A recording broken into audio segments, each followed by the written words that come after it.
itu saya sudah dijumpai oleh Tuhan Yesus. Nah, saya tidak tahu. Jangan ke situ dulu, Pak. Imannya sebelum itu. Biasa karena orang percaya sehingga atau orang yang beriman pada waktu itu yang menurut pikiran saya. Tapi kalau tidak disuruh, waktu saya melakukan kegiatan keagamaan saya tidak melakukan. Tapi kalau pengajian dilakukan nggak, Pak? Saya lakukan. Saya memang aktif untuk mengikuti kegiatan seperti itu. Akhirnya dokter tidak bisa menyembuhkan saya. Enggak, saya mau tahu kamu saya siapa. Nanti kalau kamu ikut saya, kamu hari ini pun akan sembuh. Karena kamu mau menjawab, saya mau ikut Bapak. Nah setelah itu dia menghilang lagi. Tapi teman itu memang nggak tahu Bapak Muslim? Nggak tahu. Ya mungkin Muslim, karena saya tidak masuk kemana-mana.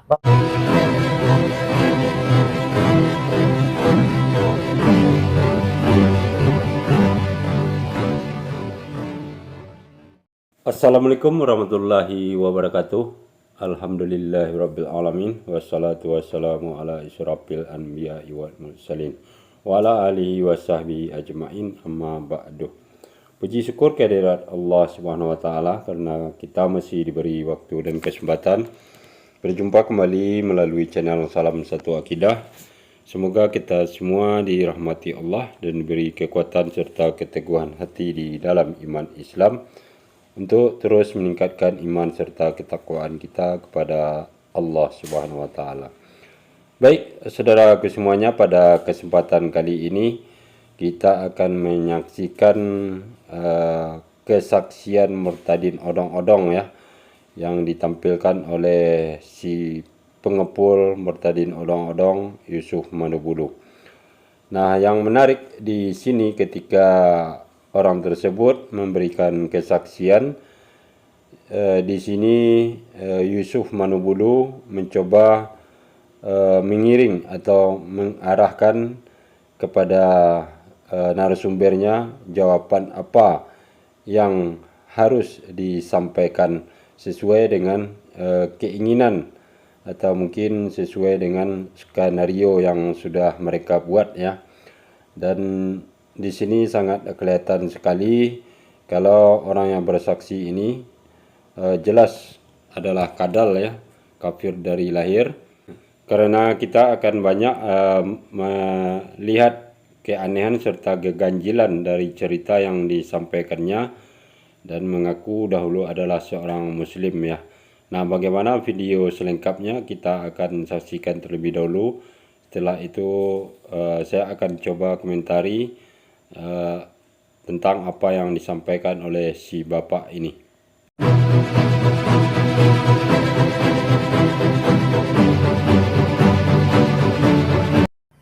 Mungkin Bapak bisa ceritakan supaya bisa memberkati teman-teman bagaimana dulu Bapak bisa kenal Tuhan Yesus, Pak. Ya. Jadi secara kronologinya seperti ini. Ya. Jadi sejak kecil saya biasa ikut orang tua di desa. Karena saya dilahirkan orang desa. Ya. Bapak saya, ibu saya petani. Yang dimana di desa itu memang ya ekonominya yang sangat ya mungkin pas-pasan. Ya. Tapi puji Tuhan, saya bilang seperti itu karena pada waktu saya masih kelas 3 SD itu saya sudah dijumpai oleh Tuhan Yesus. Nah, saya tidak tahu. Jangan ke situ dulu, Pak. Imannya sebelum itu imannya apa, Pak? Memang sebelum itu saya tidak tahu bahwa itu dia. Tapi enggak, maksud saya dulu Bapak sebagai seorang muslim. Ya, itu yang Bapak mesti ceritakan dulu ya. Saya memang waktu itu saya aktif kegiatan agama yang saya anut pada waktu itu. Ya. Seperti apa aja yang Bapak lakukan? Ya, biasa karena orang percaya sehingga atau orang yang beriman pada waktu itu yang menurut pikiran saya dan yang saya lakukan, saya orang yang agak taat kepada agama yang saya anut pada waktu itu. Nah, saudaraku semuanya, kelihatan sekali kalau Yusuf Manubulu ini mencoba mengarahkan atau menggiring si bapak ini untuk bercerita sesuai dengan keinginannya ya. Kemudian juga si bapak ini mengaku katanya pada umur lebih kurang 9 tahun atau kelas 3 SD dia sudah bertemu Yesus. Nah, tentu ini akan menjadi tanda tanya bagi kita semua ya, apakah benar dia dahulu beragama Muslim atau tidak ya. Dan kemudian juga pada saat kelas 3 SD tersebut dia mengaku sudah menjadi Muslim yang taat serta aktif menjalankan ibadah. Nah, ini tentu suatu keanehan berdasarkan akal logika kita, karena kita ketahui pada anak seumuran tersebut mustahil ya untuk melakukan ibadah sesuai yang dilaksanakan oleh orang-orang yang sudah dewasa dan sudah kuat imannya ya. Jadi di sini saja sudah mulai kelihatan bahwa cerita tersebut memang tidak seperti yang dilakukan umat muslim pada umumnya. Tapi kalau tidak disuruh, waktu saya melakukan kegiatan keagamaan saya tidak melakukan. Tapi kalau ada sebagai pemimpin di situ yang saya yakini mengajak untuk melakukan kegiatan, saya ikut. Jadi misalnya seperti apa Pak? Sholat? Seperti sholat 5 waktu. Jadi pemimpin kami pada waktu itu di desa. Kalau saya tidak diajak sholat, saya tidak sholat. Tapi kalau diajak memang saya orang yang taat. Saya mau. Walaupun toh seperti itu, saya tidak tahu kemana arah jalan yang harus saya tempuh. Pengajian dilakukan nggak Pak? Saya lakukan. Saya memang aktif untuk mengikuti kegiatan seperti itu. Nah, makin kesini makin kelihatan ngawurnya si bapak ini ya. Dia mengatakan bahwa beribadah, melakukan sholat serta mengaji tersebut berdasarkan ajakan orang lain. Kalau diajak baru dia laksanakan. Nah, di sini saja sudah membuktikan bahwa dia dahulu bukanlah seorang Muslim ya, tapi melainkan benar adalah kadal ya, kafir dari lahir, karena tidak ada satu orang Muslim pun yang melakukan ibadah itu atas ajakan orang lain, melainkan itu adalah panggilan hati yang paling dalam ya, karena semata-mata hanya takut kepada Allah SWT serta menjalankan syariat yang sudah disunahkan oleh Rasulullah SAW. Oke, kita lanjut lagi. Nah, pada akhirnya setelah saya rasakan dalam pikiran saya, dalam hati saya, loh kok setiap hari kok doanya itu saja. Apakah tidak bisa untuk berdoa yang lain, meminta yang lain? Nah, kalau doanya memang seperti itu, kalau agama ini Hafalan saja? Hafalan, jadi dihafalkan. Jadi saya harus mencatat, saya harus untuk dan sebagainya. Tapi hati saya masih kurang menerima pada waktu itu. Dan saya ingin terus mencari jalan bagaimana saya akan menjalankan agama yang saya anut pada waktu itu dengan baik dan benar. Tapi solusinya seorang pemimpin yang memimpin saya pada waktu saya di desa masih mungkin kurang pengalaman ya. Nah, akhirnya ya pokoknya dia ngajak dijalankan aja apa yang diperintahkan oleh agama, jalankan aja. Oke, saya bilang seperti itu. Ya, Bapak pernah bertanya nggak sama pemimpin-pemimpin waktu itu? Ya memang pernah. Terus ini jalannya itu gimana toh?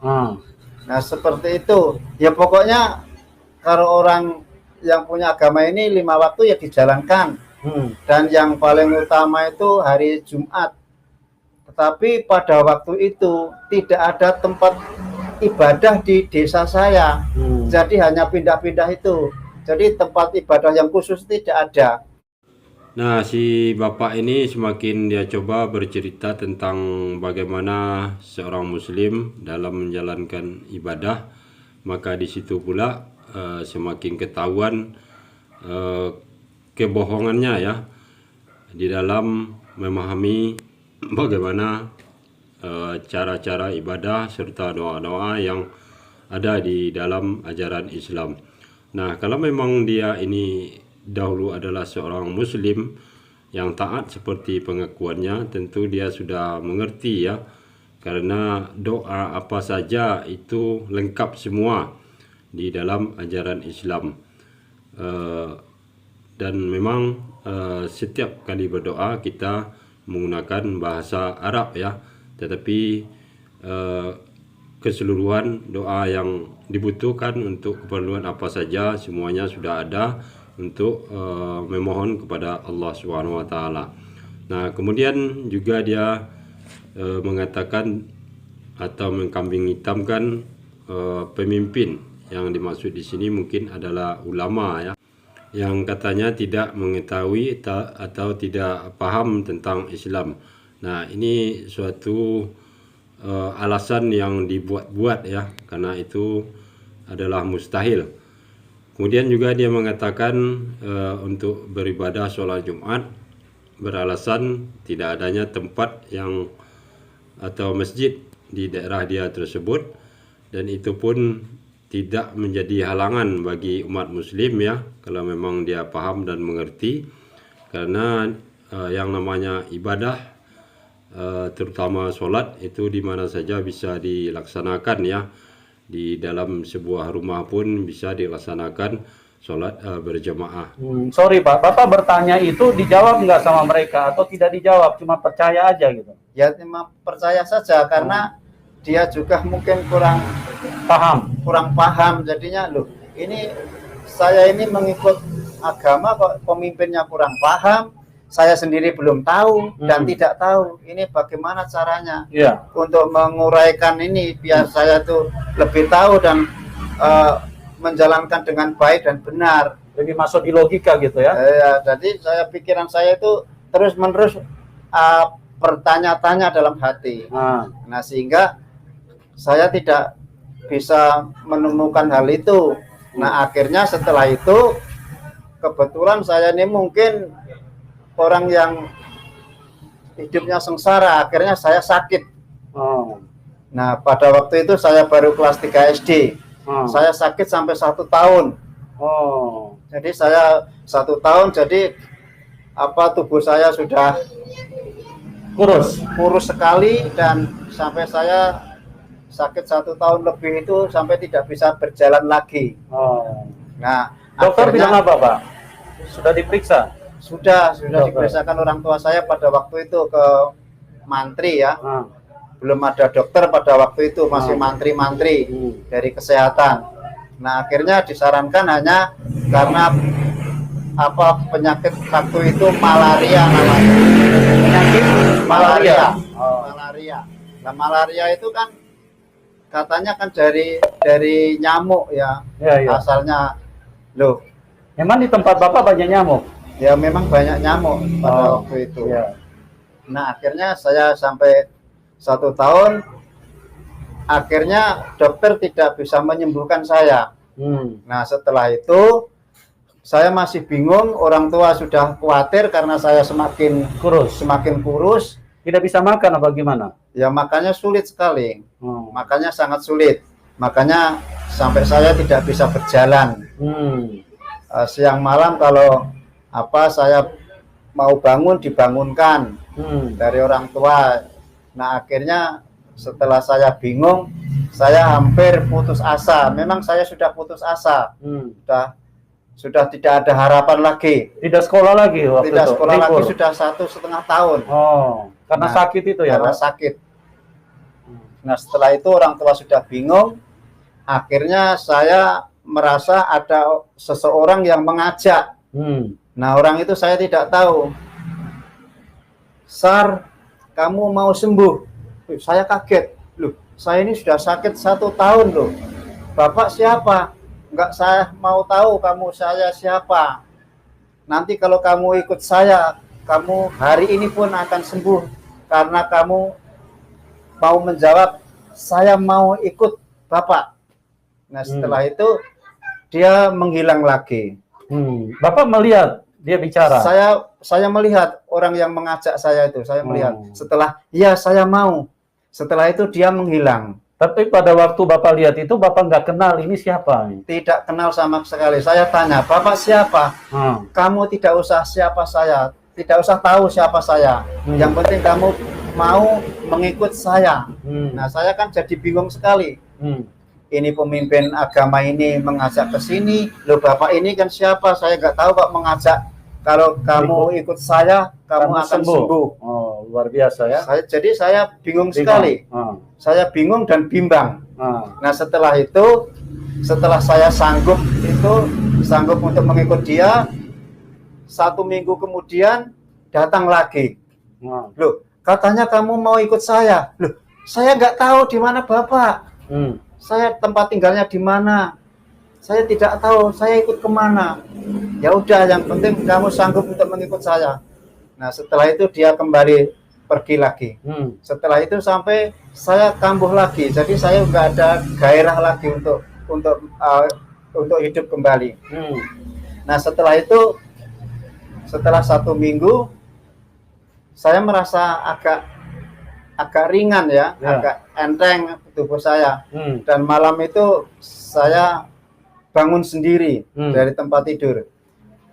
Lantas bapak saya karena dekat, bapak saya tahu, bapak saya menangis. Duh, ada apa le, ini kepiye le? Gitu. Pak, aku sarep mari. Bapak saya malah menangis. Ibu saya malah menangis. Kata orang Jawa, kalau orang yang sakit sudah parah, kalau bilang saya akan mari, akan sembuh, istilahnya, itu mereka sudah khawatir karena sudah mau mati. Diharapkan sudah mau mati. Nah, setelah itu bapak saya nangis malam itu, ibu saya nangis, kakak saya dibangunkan, ini piye adik iki kaya ngene iki piye. Padahal maksud Bapak bilang sudah mau mari itu apa artinya? Mau sembuh. Oh, Bapak saya mau sembuh. Mau sembuh. Nah, akhirnya bapak, ibu, kakak saya sudah khawatir, malam itu nangis semua. Setelah nangis semua, ada apa Pak? Ada apa Mas? Anu Kak? Sebentar Pak. Bapak waktu itu kenapa Bapak bilang saya sudah mau sembuh? Apa yang Bapak rasakan? Karena tubuh saya itu semakin ringan gitu loh. Saya bangun sendiri bisa.